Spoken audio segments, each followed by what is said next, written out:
You're not really family." Those words cut through the elegant dining room as my mother-in-law Beverly stared me down. "But Ryan's new girlfriend of 3 months gets an invitation while I've been married to your son for 4 years?" I asked, my voice trembling. Beverly adjusted her pearls with manicured fingers. "That's different. She fits with us. You never will." 2 months later, Beverly's face crumbled as she read the foreclosure notice. "You can't do this," she whispered. "This is our home." I leaned forward. "Funny how I suddenly control your family's most valuable asset, isn't it? The mortgage you've been paying for years? It's been in my name all along." "This is about Thanksgiving?" she asked in disbelief. "No, Beverly. This is about 4 years of you making it clear I wasn't family. Now I'm just treating you like the strangers you always wanted us to be." Hey there. Welcome to Pure Revenge Stories. I'm so grateful for each and every one of you who've subscribed. You're the reason I keep bringing these stories to life. Before we dive in, I want to say a quick prayer for all of you watching. May your path today be cleared of obstacles, may your heart find peace in troubled times, and may you always know your true worth even when others fail to see it. Amen.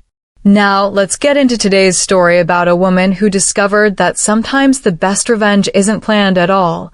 It's simply enforcing boundaries that should have been respected all along. My name is Jessica Donovan, and 4 years ago, I thought I had found my happily ever after. At 34, I was a successful architect with my own budding practice when I met Mike Donovan at a charity gala. He was charming, attentive, and came from the kind of old money family that donated wings to hospitals. When he proposed after 8 months of dating, I was swept away by the romance of it all. The Donovans were Philadelphia royalty. Harold, Mike's father, ran Donovan Insurance, a firm that catered exclusively to the wealthy. Beverly, his mother, chaired 3 charity boards and treated social standing like a competitive sport. They lived in a sprawling colonial home in Oakwood Heights, the kind of neighborhood where even the gardeners drove luxury cars. From the beginning, there were signs I chose to ignore. At our engagement party, Beverly introduced Mike's sister's husbands as my wonderful sons-in-law, but when she got to me, I was simply Mike's fiancé. I brushed it off as a slip of the tongue. Then came our wedding. The Donovans insisted on handling most arrangements, which meant my small-town parents were seated at a table far from the main party. My father, who'd worked as a mechanic his entire life, later told me Beverly had asked if he could use the service entrance to avoid confusion. "You're being too sensitive," Mike said when I mentioned it. "Mom just wants everything to be perfect." Perfect for whom became increasingly clear as the years passed. After the wedding, the pattern of exclusion became more obvious. There was the family portrait taken at Christmas where I was positioned on the edge, then mysteriously cropped out when it was framed. There were the birthday gifts addressed only to Mike, with my name conspicuously absent. The way Beverly would call my sisters-in-law for lunch dates, but never me. What most people don't know about me is that I'm not just Jessica Donovan, architect and outsider to the Donovan clan. I'm also Jessica Turner, granddaughter of Franklin Turner, who founded Turner Financial Group in the 1970s. My grandfather built a fortune in private mortgage holdings and banking, but raised his children and grandchildren to value hard work over wealth. I put myself through architecture school and built my practice from the ground up, never leaning on the Turner name or fortune. When I met Mike, I didn't broadcast my family connections. I wanted to be loved for who I was, not my grandfather's money. It was a decision I would later have reason to question. What the Donovans also didn't know was that their perfect family facade had nearly crumbled in 2008. The recession hit Harold's insurance business hard, and they had overextended themselves with multiple mortgages and credit lines. They were 3 months away from losing their precious family home when my grandfather noticed their name on a list of distressed properties. "Donovan? Isn't that your fellow's family?" he had asked me one day over lunch. When I confirmed it was, something shifted in his expression. Without telling me, he purchased their mortgage from the bank that was about to foreclose. He restructured the terms to be more favorable and never said a word to anyone. 6 months later, when Mike proposed, Grandpa Franklin pulled me aside at the engagement party. "I have a wedding present for you," he said, handing me a folder. Inside was the deed to the Donovans' home and mortgage papers, all transferred to a trust in my name. "The payments go directly to you," he explained. "They'll never know unless you tell them. Consider it an investment in your future and a safety net." I was shocked. "Grandpa, I can't take this." "Pride is a powerful thing, Jessica," he said. "Some people would rather lose everything than admit they needed help. The Donovans seem like proud people. Let them keep their pride, but you keep the leverage. Just in case." "In case of what?" I asked. His eyes, sharp even at 82, studied me carefully. "In case they ever forget who you are." I kept the secret as years passed, watching as the Donovans continued to live beyond their means while treating me like an unwanted houseguest. Beverly would critique my clothes, my career, even the way I held my fork. Harold would talk over me at family dinners, or worse, act as if I hadn't spoken at all. Mike would sometimes defend me, but those instances grew rarer. "It's just how they are," became his mantra. "You need to try harder to fit in."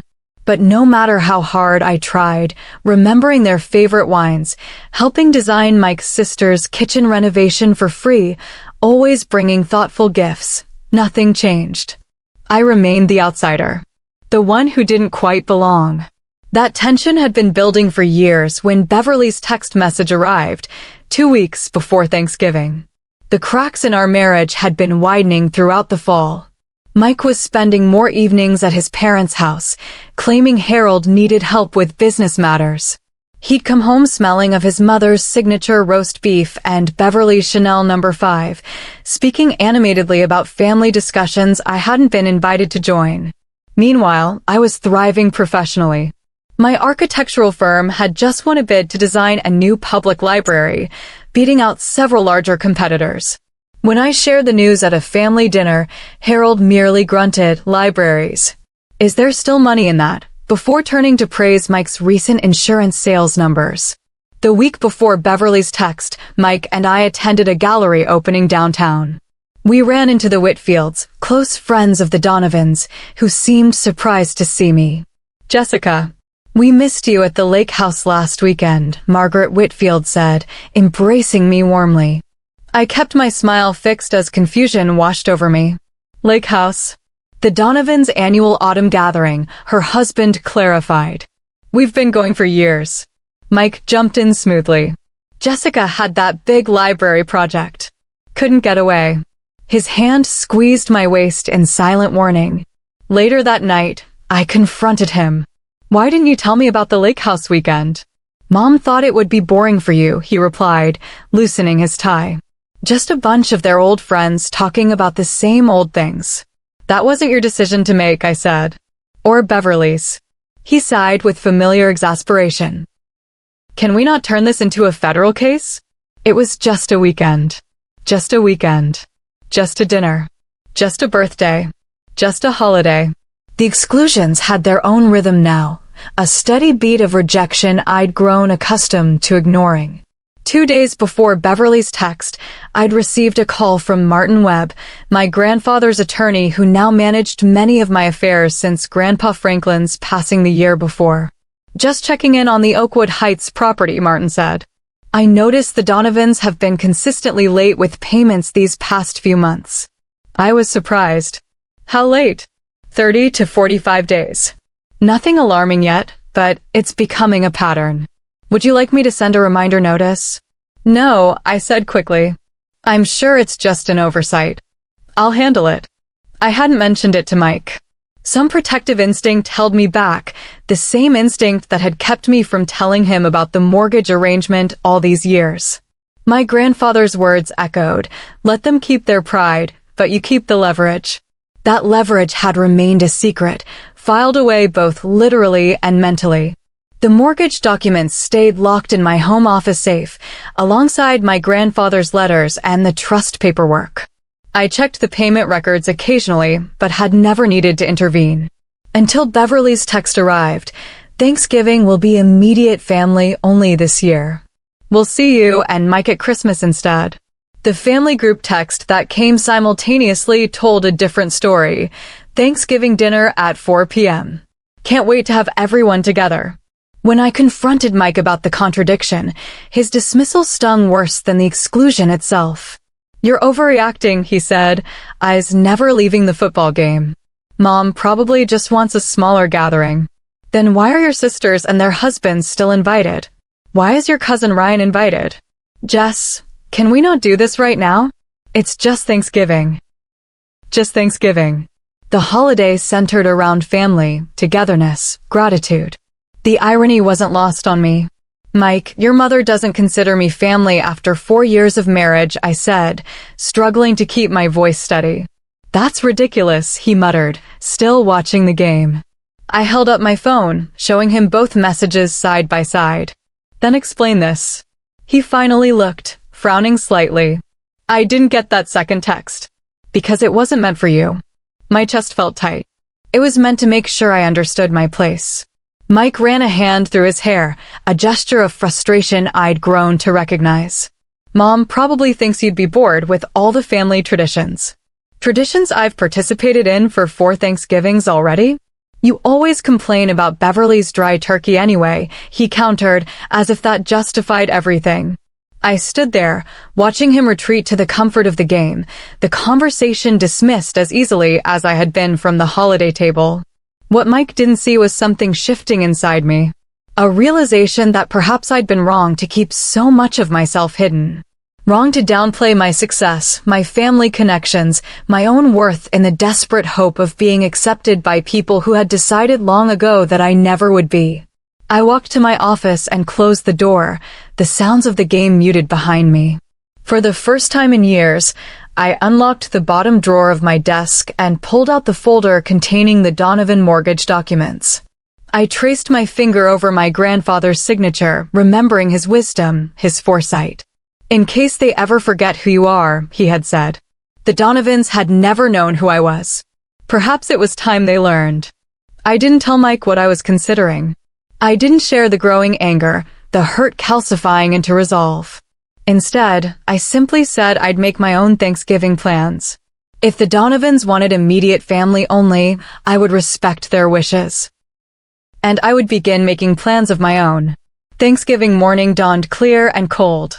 Mike had left early, mumbling something about helping his father set up the TV for football. He promised to be back by 3 o'clock for the dinner I'd decided to make for us. Just a couple hours, he said, kissing my cheek. We'll have our own celebration. I nodded, already knowing better. Despite everything, I threw myself into creating the perfect Thanksgiving meal. Maybe it was pride, or perhaps a last attempt to prove something, to Mike, to myself, I wasn't sure. I roasted a turkey with rosemary and orange, prepared maple-glazed sweet potatoes, and baked my grandmother's famous apple pie. The table was set with our best china and crystal glasses, candles waiting to be lit. By 4 o'clock, the food was ready. Mike wasn't home. By 5 o'clock, I'd sent 3 texts. No response. At 6 o'clock, I called. Straight to voicemail. By 7 o'clock, the candles remained unlit, the food growing cold. I sat alone at our beautifully set table for 2, the empty chair across from me a silent accusation. At 8:07 p.m., my phone buzzed. A text from Mike, having dessert now. Be home in an hour. Attached was a photo, clearly sent by mistake, of the entire Donovan family gathered around Beverly's dining table. Mike's sisters and their husbands. His elderly aunt. Cousin Ryan and, my breath caught, a pretty blonde I'd never seen before seated comfortably beside him. Everyone smiling, glasses raised in a toast. Beverly at the head of the table, looking every inch the matriarch. Immediate family only. I stared at that photo until my vision blurred. The blonde had to be Ryan's new girlfriend. 3 months of dating had earned her a place at the table that 4 years of marriage hadn't secured for me. Something inside me shifted then. A tectonic movement, quiet but irreversible. The hurt crystallized into something harder, colder, more focused. I'd spent years making excuses for their behavior, years blaming myself for not trying hard enough, not being good enough. No more. I stood up, my movements deliberate, almost mechanical. I wrapped the untouched food, stacking containers neatly in the refrigerator. I blew out the candles, now melted to stubs. I washed the dishes I'd dirted during preparation, dried them, put them away. Each action was performed with precise control, even as my mind raced through memories of every slight, every exclusion, every moment I'd been made to feel less than. The lost wedding photos. The Christmas gifts addressed only to Mike. The family vacations I learned about after the fact. And now this, the ultimate confirmation that after 4 years of marriage, I remained an outsider. Not really family. I poured myself a glass of the expensive Cabernet I'd bought for our dinner and opened my laptop. A plan was forming, crystalline and clear, fueled by years of accumulated hurts. My fingers hovered over the keyboard for only a moment before I began typing an email to Martin Webb. Martin, I need to discuss the Oakwood Heights property. Can we meet tomorrow? His response came quickly. Of course, Jessica. 9 a.m. at my office. When Mike finally returned home at 11:30, smelling of whiskey and his mother's pumpkin pie, I was already in bed, pretending to sleep. He stumbled around the dark bedroom, eventually collapsing next to me without showering. Jess, he whispered. You awake? I kept my breathing even, my back to him. Mom says Merry Christmas, he slurred, then rolled over and began to snore. Merry Christmas. Because Thanksgiving was for family. I lay awake until dawn, planning my next steps. The mortgage documents remained spread across my home office desk, reminder of the power I'd held all along but never used. You know what they say about those who've been pushed too far? We don't just push back. We demolish the walls that confined us. That night changed me. Have you ever experienced a moment when something inside you fundamentally transforms? Drop a comment below if you've had your own breaking point moment. I'd love to hear your stories. The next morning, while Mike nursed his hangover with Beverly's leftover cranberry muffins, which she'd sent home with him, I drove downtown to Martin's office. The city was quiet, most people still celebrating the holiday weekend with their families. Their real families.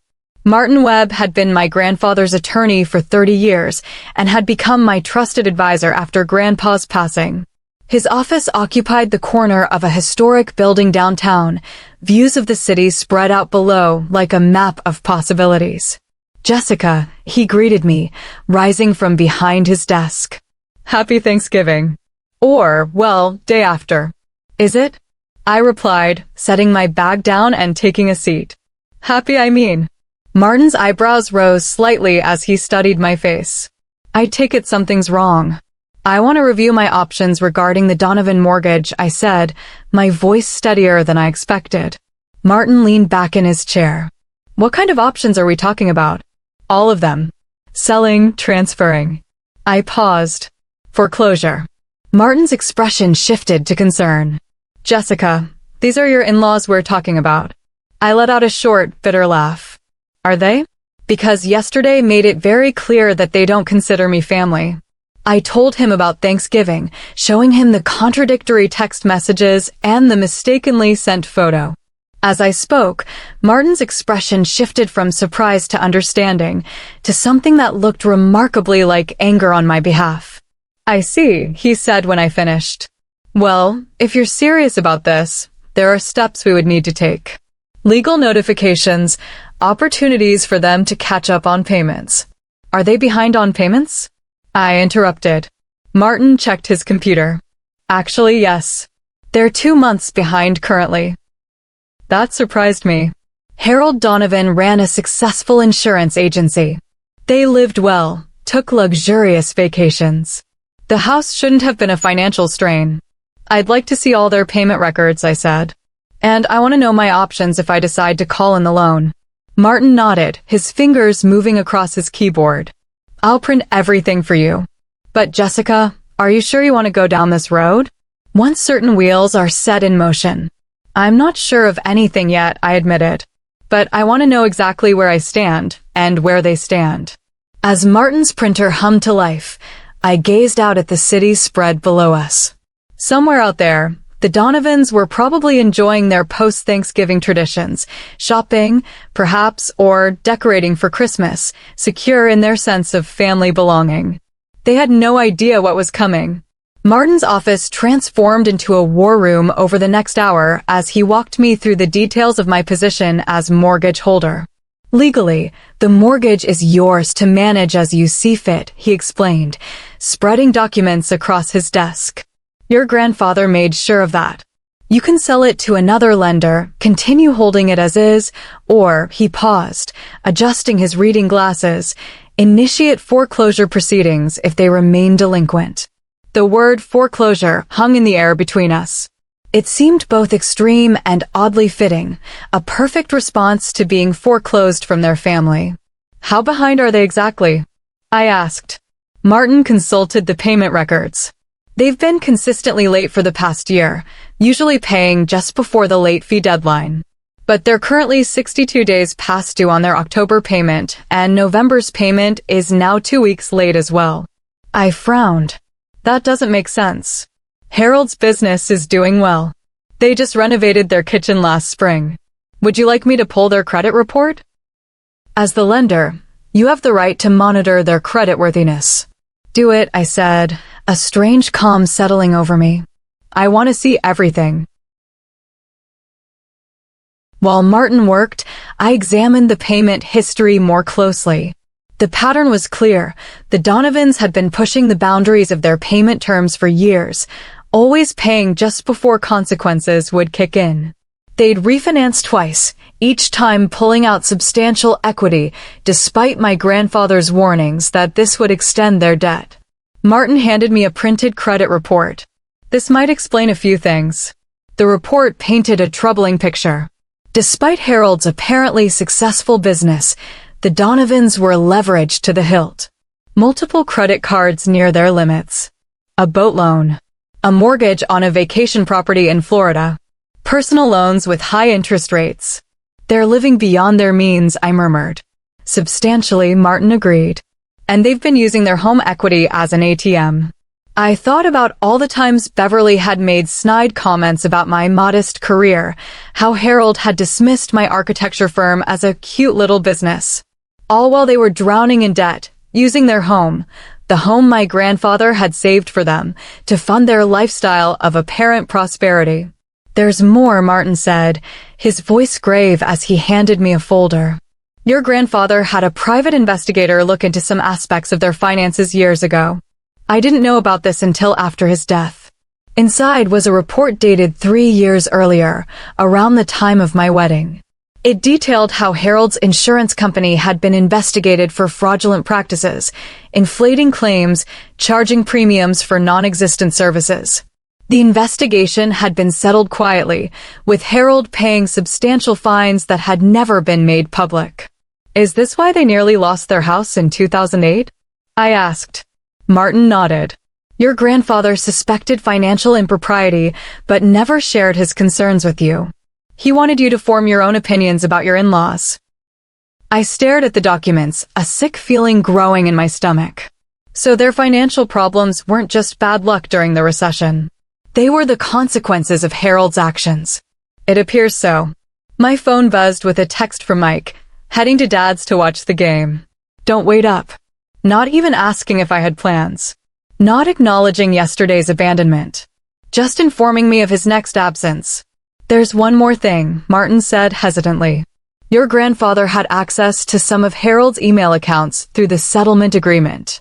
The investigator saved copies of certain correspondence that your grandfather thought might be relevant someday. He handed me a thumb drive. I've never looked at these.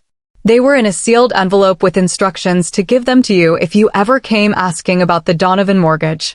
Back at home, with Mike gone as promised, I plugged the drive into my laptop. It contained hundreds of emails spanning the past 5 years. I searched for my name and found dozens of results. What I read made my blood run cold. Emails between Beverly and Harold discussing how they could minimize Jessica's influence on Mike. Concerns that I might expect a share of the family assets.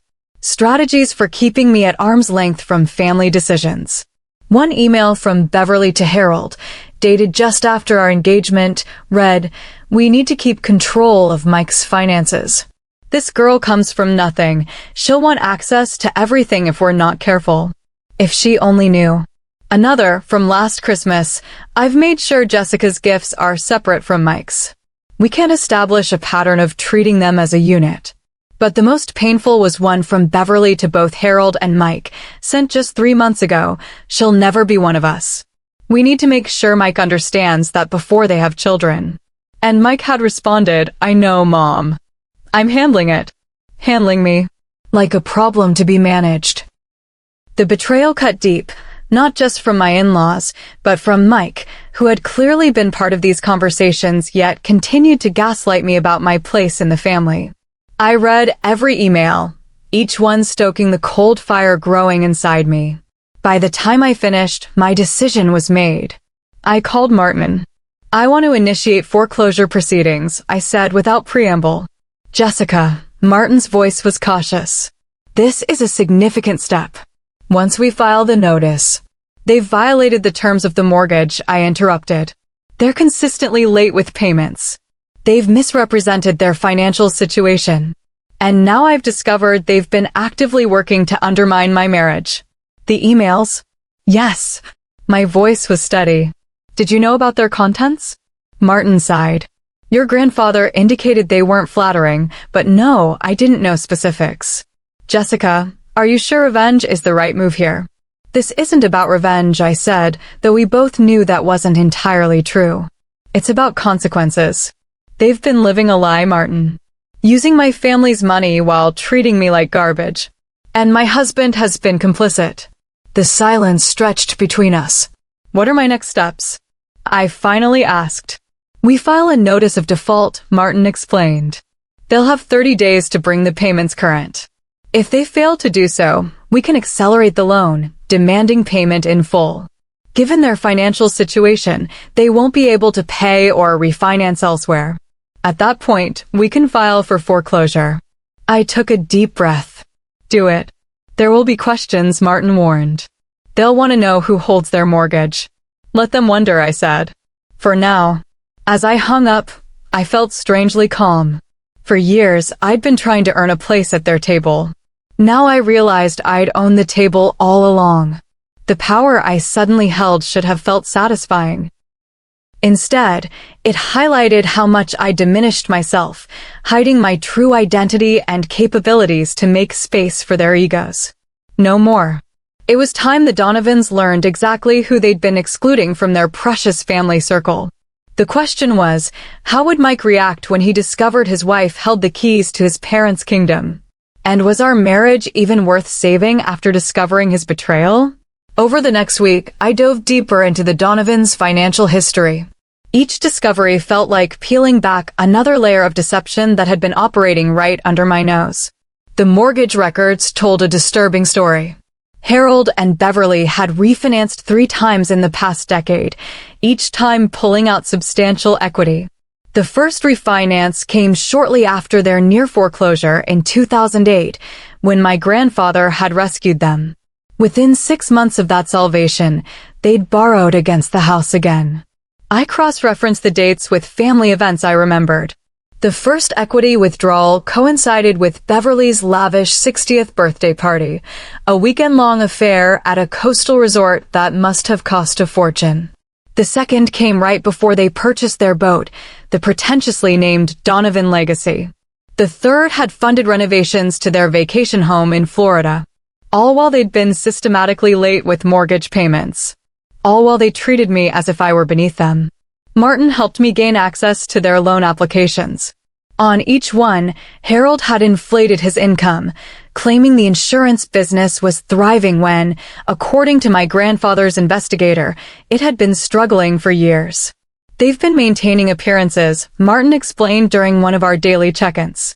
"Living beyond their means to keep up their social standing." While making me feel small for my modest architecture practice, I finished. Which, ironically, is more financially stable than Harold's business ever was. I thought about Mike, how tightly he controlled our finances, insisting we maintain separate accounts with only a small joint account for household expenses. He'd always claimed it was cleaner that way, but now I wondered if it had been his parents' suggestion. A way to keep my perceived financial limitations from affecting their son. Little did they know. My search expanded beyond financial records. I examined social media posts from family members, finding countless gatherings I'd never been invited to. Weekend brunches. Impromptu dinners. Even a surprise party for Mike's birthday last year that Beverly had organized while I was out of town at a conference she'd specifically encouraged me to attend. You can't miss this opportunity, she'd insisted, her concerns seemingly genuine. Mike will understand. Now I understood too. The most damning discovery came when I accessed Mike's email through our shared home computer.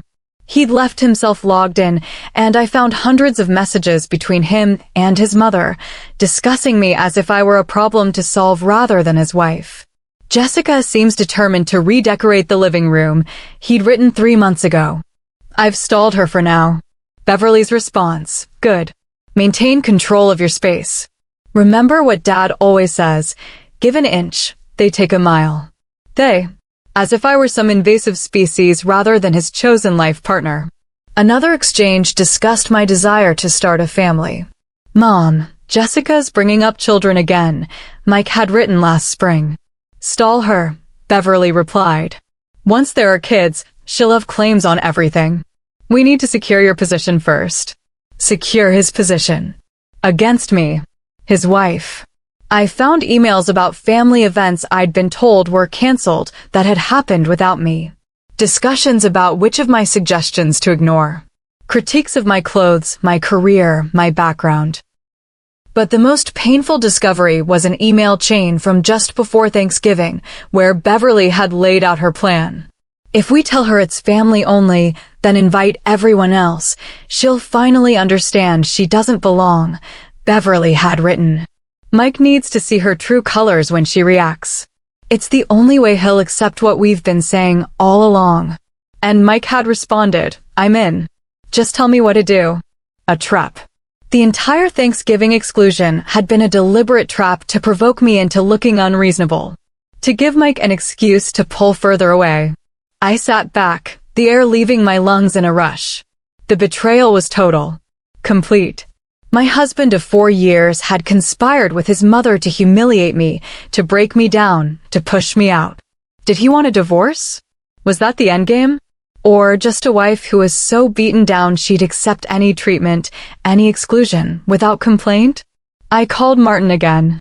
I've made my decision, I said, my voice calm despite the storm inside me. I want to move forward with foreclosure. And I want to prepare divorce papers as well. Martin was silent for a moment. Jessica, I understand you're hurt. But these are significant steps.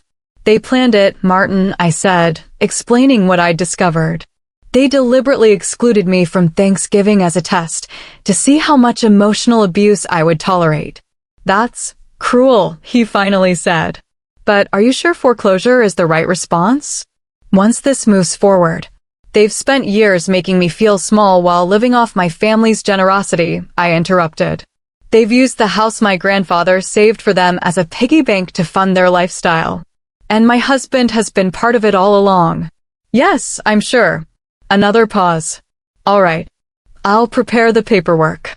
But Jessica, you should know, this will get ugly. It's already ugly, I replied. They just didn't know I could see it. After hanging up, I went to the safe in my office and removed one last item, a letter my grandfather had written me before he died, with instructions to open it if I ever decided to take action regarding the Donovan mortgage. The envelope had remained sealed until now. Inside was a single page in my grandfather's firm handwriting. My dearest Jessica, if you're reading this, the Donovans have finally shown their true colors, and you're considering using the leverage I left you. Good. Some will call it revenge. I call it justice. The Donovans took advantage of my help while looking down on our family. Harold's business practices were questionable at best, criminal at worst.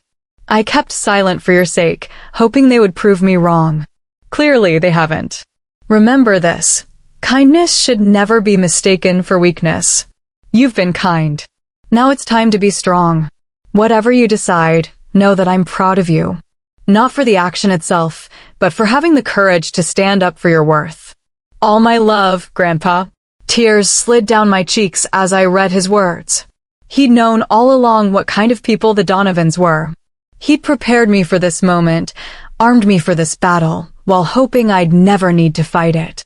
I carefully folded the letter and returned it to the safe. Then I began preparing for the confrontation I knew was coming.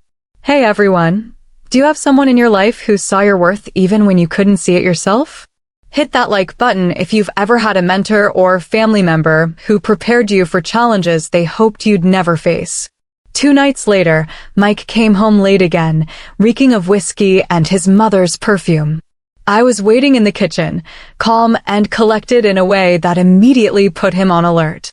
We need to talk, I said, gesturing to the chair across from me. Mike's eyes narrowed. Can it wait until morning? I'm beat. No, it can't wait. Sit down. Something in my tone must have registered because he sat without further protest.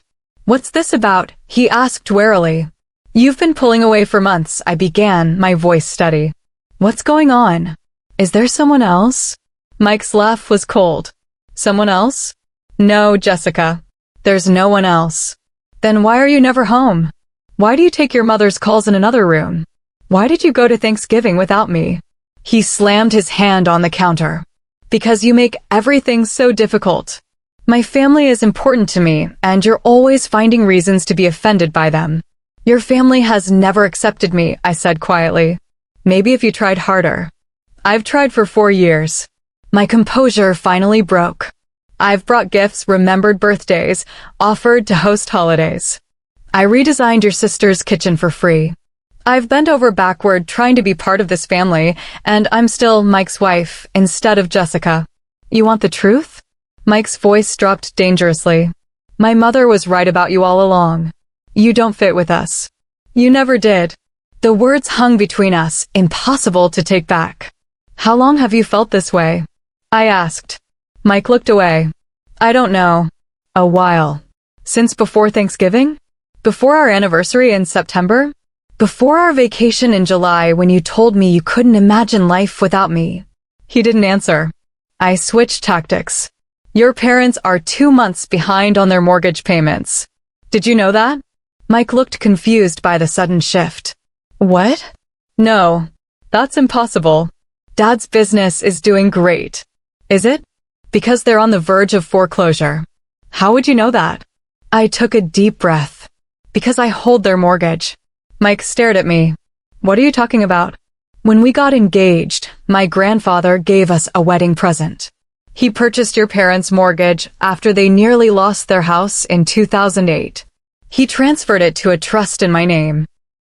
Every payment they've made for the past 4 years has gone to me. I watched the information register, confusion, disbelief, then anger spreading across his face. You've owned my parents' mortgage for 4 years and never told me, he asked, voice dangerously quiet. My grandfather thought it would hurt their pride to know their son-in-law's new wife had saved their home. So you've been what, watching them, judging them? Holding this over their heads. I never held it over anyone. I shot back. I didn't even think about it until they excluded me from Thanksgiving and made it clear I wasn't family. Mike began pacing the kitchen. This is unbelievable. You have to sign the mortgage over to me. Excuse me. Sign it over. I'll take responsibility for it. My parents can't know about this. I laughed bitterly. Of course. Protect Beverly and Harold at all costs, even from the consequences of their own actions. They're my parents, Jessica. And I'm your wife. Or at least I thought I was. Now I realize I'm just an inconvenience you married because it was expected, but never actually wanted to build a life with. That's not fair. Isn't it? I pulled out my phone and opened one of his emails to Beverly. Mom, Jessica's bringing up children again. What should I tell her? Does that sound like a man who sees his wife as a partner? Mike's face paled. You went through my emails? Yes. Just like you and your mother went through mine last year. Remember? When you were so concerned I was hiding something because I kept getting calls from Martin's office. That was different. Because you were the one doing it? Because it's only okay when the Donovans invade privacy, but not when the target of their manipulation fights back. Mike ran his hands through his hair. Jessica, you don't understand. I understand perfectly. I've read the emails, Mike. All of them. The ones where you and your mother planned to exclude me from Thanksgiving as a test. The ones where you discussed how to minimize my influence. The ones where you agreed I would never really be family. His silence was damning. I want a divorce, I said, the words surprisingly easy to speak aloud. You can't be serious. But his protest lacked conviction. I've never been more serious. And just so you know, I've initiated foreclosure proceedings on your parents' house. What? Mike's face contorted with shock. You can't do that. I can. And I am. They're 2 months behind on payments. They've violated multiple terms of the mortgage agreement, and they've committed refinance fraud. Martin's already filed the paperwork. This is insane, Mike sputtered. You're going to make my parents homeless because your feelings got hurt at Thanksgiving? No, I replied calmly. I'm going to hold your parents accountable for years of financial irresponsibility and emotional abuse. The Thanksgiving exclusion was just the final straw. My father will fight this, Mike threatened. He knows people. So do I. And unlike your father, my connections aren't built on fraud and deception. Mike's face hardened. If you do this, there's no coming back. No reconciliation. You understand that, right? I met his gaze steadily. I'm not looking for reconciliation, Mike. I'm looking for justice. Justice?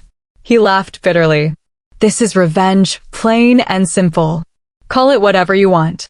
Your parents spent 4 years making me feel unwelcome while living in a house my family saved for them. Now they'll learn what it feels like to be the ones without a place at the table. Mike grabbed his keys. I need to talk to my parents. Go ahead, I said. Tell them everything. Tell them how your pathetic wife finally grew a backbone. Tell them how the family they looked down on actually held their fate in our hands all along. After Mike slammed out the door, I sat alone in our kitchen, strangely calm. There should have been satisfaction in finally standing up for myself, in watching Mike's world crumble as he realized the power I'd held all along. Instead, I felt empty. Hollow. The marriage I'd believed in, fought for, sacrificed for, had been a lie from the beginning. Mike had never seen me as an equal partner, merely as an inconvenience to be managed at his mother's direction. I called Martin. It's done, I said when he answered. I told Mike everything. How did he take it? About how you'd expect. He's on his way to tell his parents now. Martin sighed. The formal notice of default won't arrive until tomorrow. This might actually be better. Gives them time to process before the legal documents show up. Or time to try to find a way out, I pointed out. There is no way out, Jessica. Not unless they can come up with 2 months of mortgage payments immediately, plus penalties. Given what we know about their finances, that's unlikely. And the divorce papers? Ready when you are. Do you want me to have them served tomorrow as well? I thought about it. No. Let's wait until after Christmas. One bombshell at a time. After hanging up, I poured myself a glass of wine and walked through the house Mike and I had shared for 4 years. The furniture we'd chosen together. The photos of happier times. The life I'd thought we were building. All of it based on lies. My phone began buzzing incessantly, calls from Mike, from his sisters, even one from Harold himself. I silenced it, not ready for that battle yet. Tomorrow would bring enough confrontation when the formal notice arrived. For tonight, I needed to mourn the death of my marriage and prepare for the war I knew was coming. If you've ever had to choose between keeping the peace and standing up for yourself, sometimes the hardest battles are the ones we never wanted to fight in the first place. The Donovans received formal notice of foreclosure proceedings 3 days before Christmas. The timing wasn't planned, it was simply how the legal process unfolded, but I couldn't help appreciating the symmetry. They had excluded me from their Thanksgiving, now I would overshadow their Christmas. Mike called within an hour of the notice being delivered. His voice barely contained fury. What have you done? My mother collapsed when they got the letter. My father is threatening to sue you. For what? Enforcing a legally binding contract they've repeatedly violated? They're welcome to try. They didn't know it was your mortgage. No, they just thought they could take advantage of some faceless bank. That makes it better. Jessica, please. His voice cracked. They'll lose everything.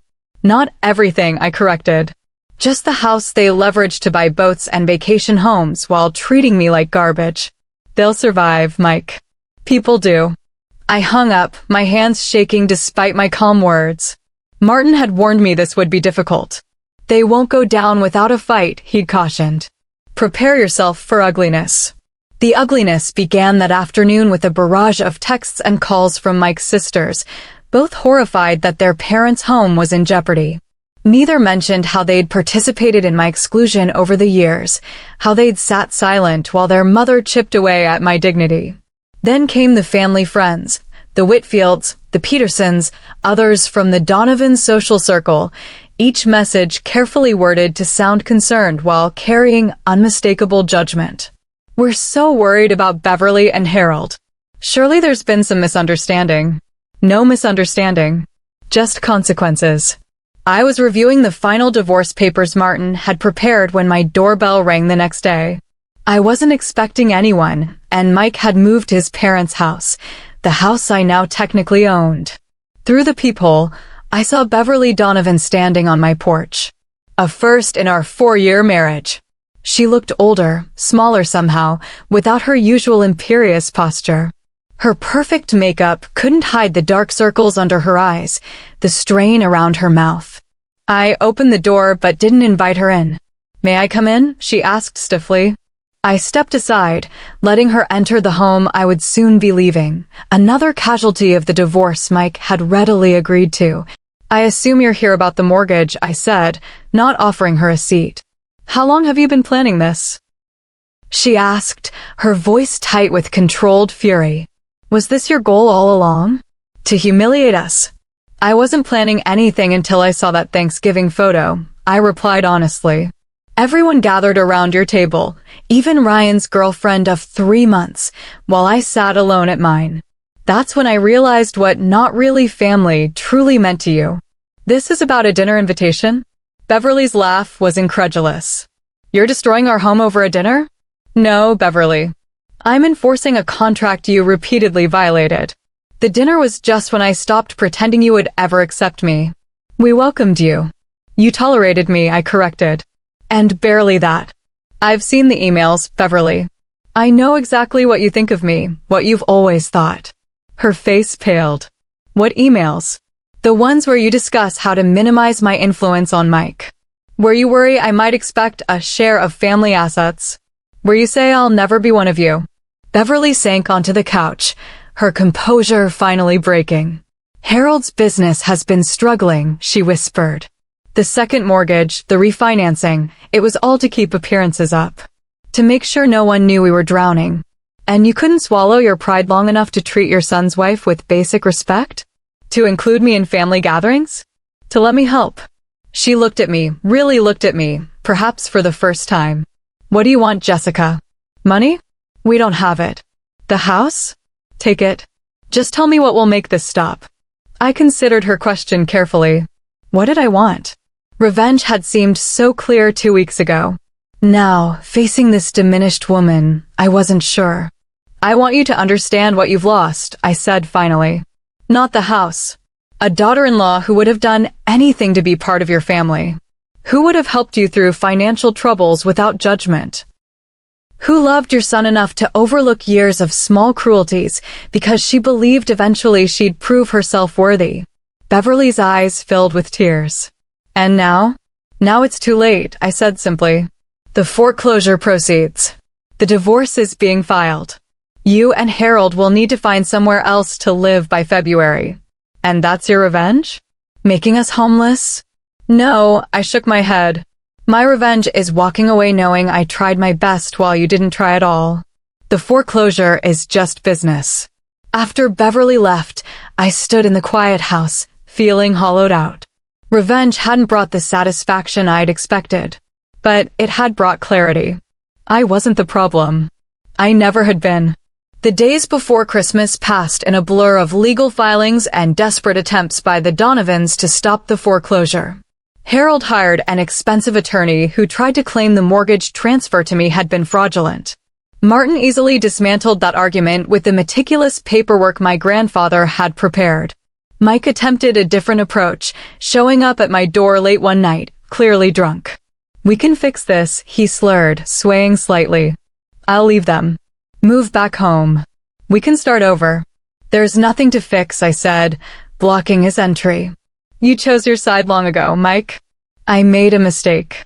I let my mother influence me too much. It wasn't influence.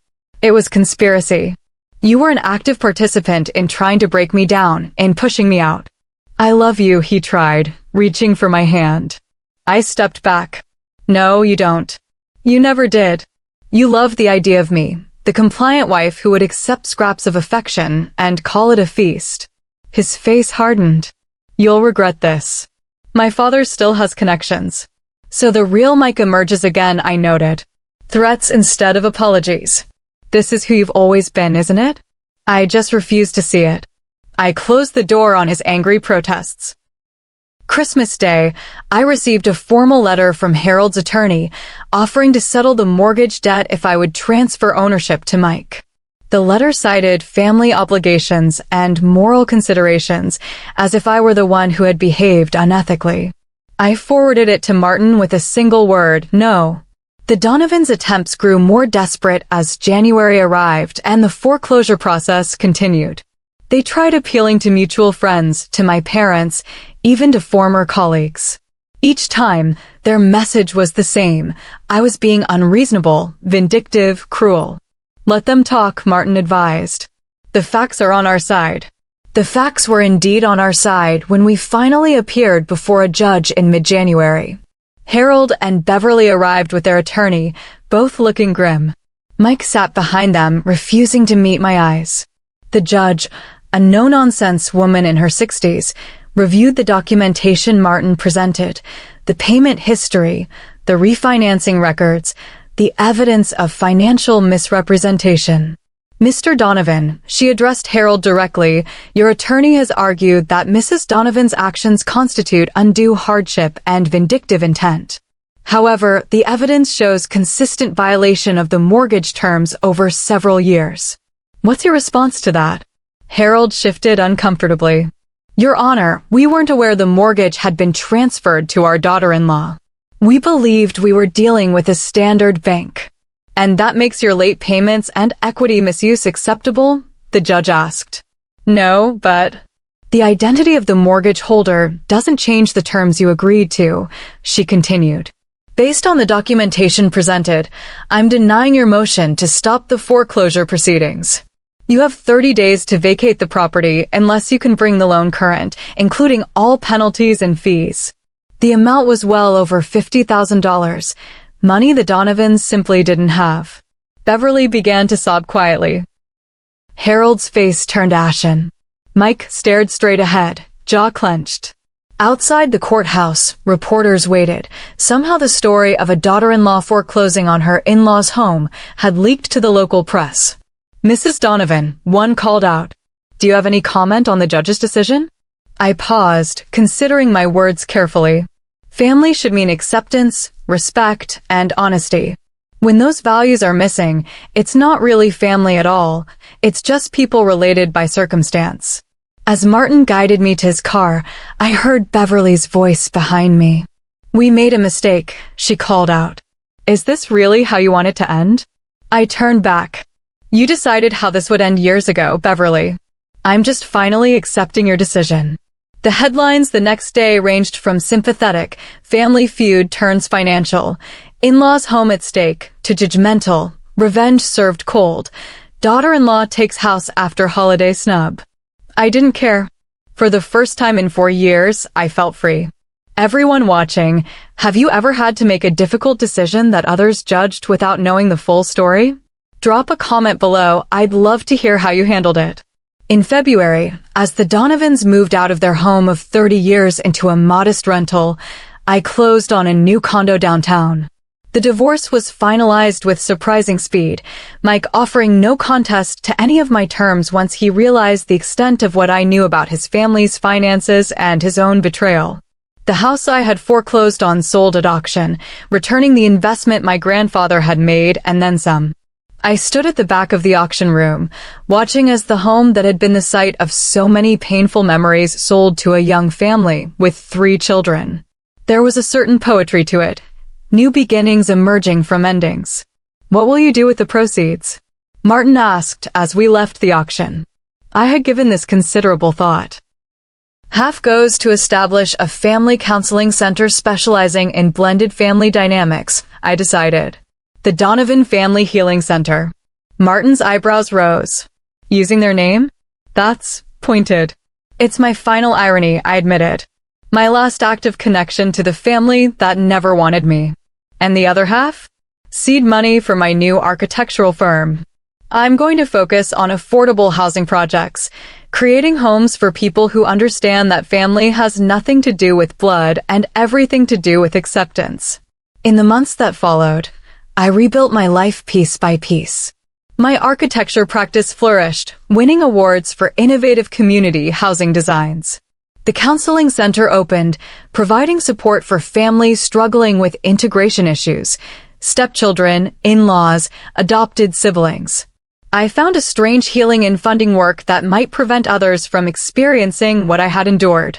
The Donovans faded from my life gradually. I heard through mutual acquaintances that Harold had finally closed his insurance business, taking a position with a former competitor. Beverly had gotten a job as a receptionist at a local real estate office, her first actual employment in decades. Their social standing, once so precious to them, had crumbled under the weight of financial reality and public exposure.